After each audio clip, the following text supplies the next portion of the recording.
કાંકરેજ તાલુકાના મોટા જામપુરા ખાતે રાત્રે તસ્કરોએ એક બંધ મકાન અને કરિયાણાની દુકાનમાંથી રૂપિયા 1,20,000ની માલમત્તાની ચોરી કરી હતી, જે બાદ આગ ચાંપી નાસી છૂટતા ભારે અફરાતફરી મચી ગઈ હતી, જ્યાં દોડી આવેલા લોકોએ આગ પર કાબુ મેળવ્યો હતો અને પહેલા સરસામાન બળીને ખાખ થઈ ગયો હતો।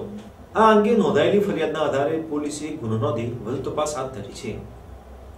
આ અંગે પ્રાપ્ત થતી માહિતી મુજબ કાંકરેજ તાલુકાના મોટા જામપુરા ગામે ચતુરભાઈ સાંકળચંદ ઠક્કર પોતાના મકાનની બાજુમાં કરિયાણાની દુકાન ધરાવે છે, જેઓ રવિવારે રાત્રે પરિવારજનો સાથે રાજસ્થાનમાં દર્શનાર્થે ગયા હતા, જ્યાં રાત્રિના સમયે તસ્કરોએ તેમના મકાનના દરવાજાનું તાળું તોડી અંદરથી તિજોરી ખોલી સોના ચાંદીના દાગીના તેમજ રૂપિયા 30,000 રોકડા મળીને કુલ 1,20,000 રૂપિયાના મુદ્દામાલની ચોરી કરી હતી, જે બાદ મકાન અને કરિયાણાની દુકાનમાં આગ ચાંપી નાસી છૂટ્યા હતા।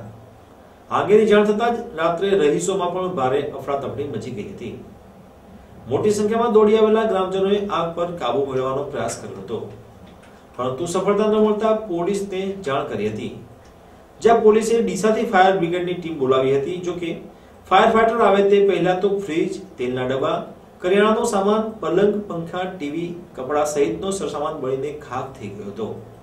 આ અંગે પોલીસ મથકે ફરિયાદ નોંધાતા પોલીસે વધુ ગુનો નોંધી આગળની તપાસ હાથ ધરી છે।